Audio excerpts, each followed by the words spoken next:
Baik, selanjutnya kita akan mempelajari cara pembuatan salep kalau kita tinjau dari zat berkhasiat utama.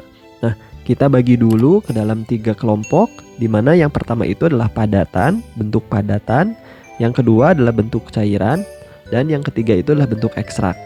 Nah, untuk memudahkan, kita akan mempelajari dulu zat berkhasiat dalam bentuk padatan. Nah, bagaimana teknik pembuatan di dalam salepnya dan bagaimana cara-caranya kita pelajari lebih lengkap. Nah, yang pertama adalah dapat larut dalam dasar salep. Jadi, jikalau ada beberapa zat khasiat atau dalam bentuk padatan, dia umumnya larut di dalam dasar salep. Nah, kelarutan obat dalam minyak lebih besar daripada dalam paslin. Contohnya adalah kampora, mentol, penol, timol, dan guaiacola. Lebih mudah dilarutkan dengan cara digerus dalam mortir dengan minyak lemak. Ada beberapa perlakuan khusus untuk kamfer.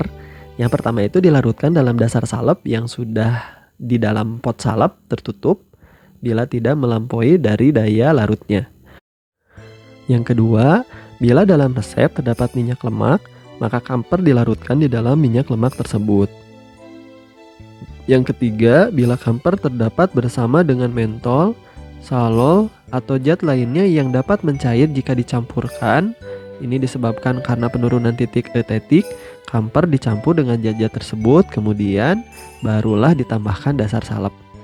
Nah, yang terakhir, yang keempat, jika kondisi pada poin 1, 2, 3 atau yang tadi di atas, juga kamfer bisa diberi etanol 95% atau ether sampai larut, digerus, kemudian ditambah dasar salep sedikit demi sedikit hingga tercampur. Zat berikutnya dengan perlakuan khusus adalah iodium. Nah, kalau memenuhi kelarutannya, maka dikerjakan seperti kampora pada poin yang tadi disebutkan. Kemudian atau juga bisa kita kerjakan dengan melarutkannya pada larutan pekat Ki atau NaI. Nah, kemudian yang ketiga itu kita bisa juga mengerjakan kalau ada iodium itu ditetesi dengan etanol 95%, kemudian ditambahkan dasar salep yang sesuai. Yang kedua adalah bagaimana kalau misalkan zat berkhasiat padatnya itu dia larut dalam air. Nah, bila massa salep mengandung air dan obatnya dapat larut dalam air yang tersedia, maka bahan obatnya dilarutkan dalam air terlebih dahulu dan dicampur dengan bagian dasar salep yang dapat menyerap air. Nah, setelah seluruh obat dalam air terserap, baru ditambahkan bagian-bagian lain dasar salep, digerus dan diaduk hingga homogen. Dasar salep yang dapat menyerap air antara lain adalah Adapcelanae, Unguentum simplex, dan salep hidrofilik.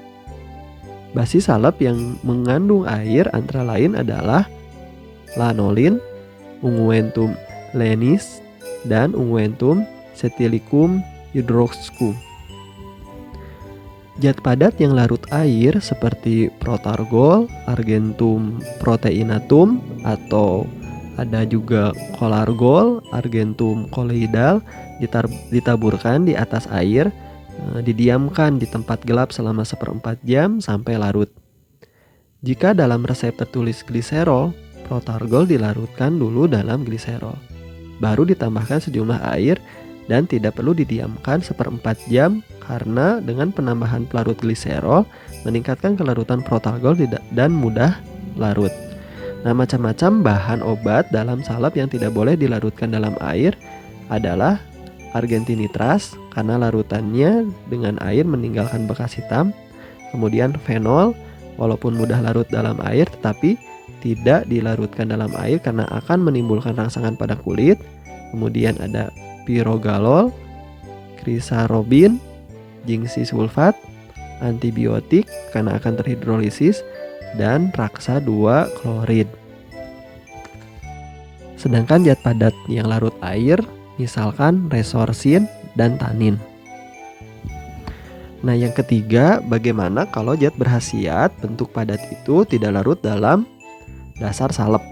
Nah, umumnya dibuat serbuk halus terlebih dahulu atau diserbukan dengan menggunakan ayakan sehingga derajat kehalusannya mencapai nomor 100. Setelah itu baru dicampurkan dengan berat sama dengan basi salep secara Rege Artis. Nah, bila perlu basis salep dileburkan terlebih dahulu. Setelah itu, sisa-sisa bahan lainnya ditambahkan sedikit demi sedikit sambil digerus dan diaduk hingga homogen. Beberapa zat yang perlu perhatian pada saat pembuatannya diantaranya adalah belerang atau sulfur, itu tidak boleh diayak. Yang kedua adalah asid borik atau asam borat, itu digunakan yang fulvratumnya, di mana diayak terlebih dahulu kemudian ditimbang. Yang ketiga adalah jingsi oksidum, harus diayak terlebih dahulu dengan pengayak nomor 100. Nah, berikutnya bagaimana cara mengerjakan zat berkhasiat berupa cairan. Beberapa zat berkhasiat berupa cairan diantaranya adalah air, alkohol, atau cairan-cairan kental yang selalu ditambahkan di dalam sediaan salep. Nah, air, jika terjadi reaksi maka pengerjaannya dikocok terlebih dahulu dalam botol bersama minyak lemak, barulah dicampurkan dengan bahan-bahan lainnya.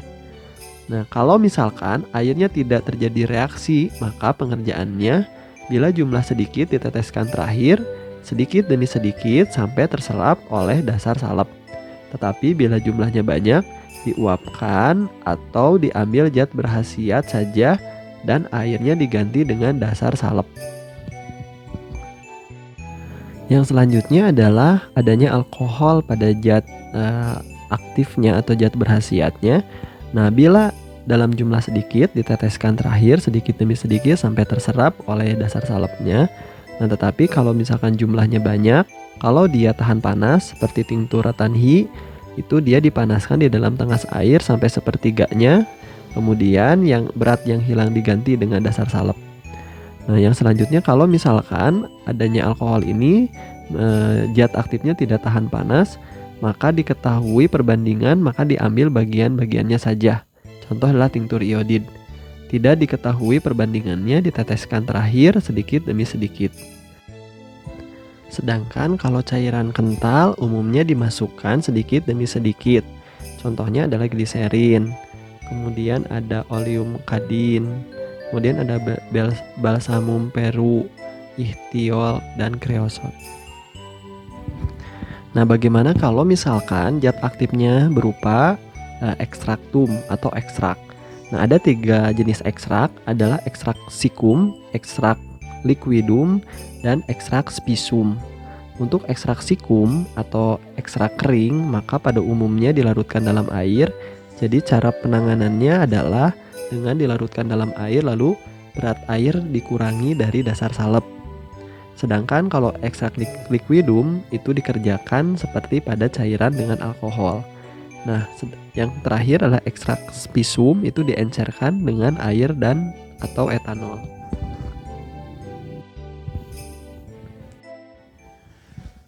Pada pembuatannya ada 2 teknik yang umum digunakan untuk pembuatan dari salep atau unguentum. 2 teknik itu diantaranya adalah triturasi dan fusi.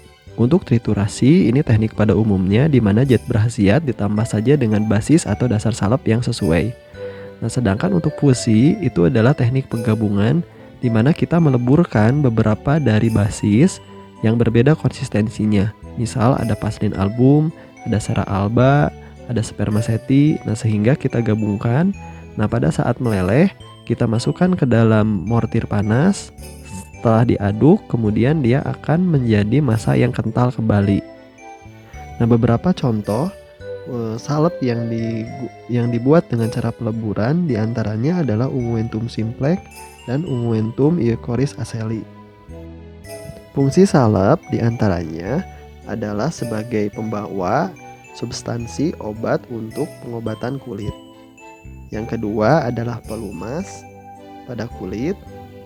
Yang ketiga adalah pelindung untuk mencegah kontak permukaan kulit dengan larutan berair. Prasyarat salep menurut ketentuan Farmakopeia Indonesia edisi ketiga, salep harus memenuhi ketentuan. Yang pertama, salep tidak boleh berbau tengik. Yang kedua, kecuali dinyatakan lain, salep yang mengandung obat keras atau narkotik, kadar bahan obatnya adalah 10%. Yang ketiga adalah homogenitas. Jika dioleskan pada keping kaca atau bahan transparan lainnya, yang cocok harus menunjukkan susunan yang homogen, merata. Kemudian yang terakhir, yang keempat adalah penandaan pada etiket harus tertera obat luar.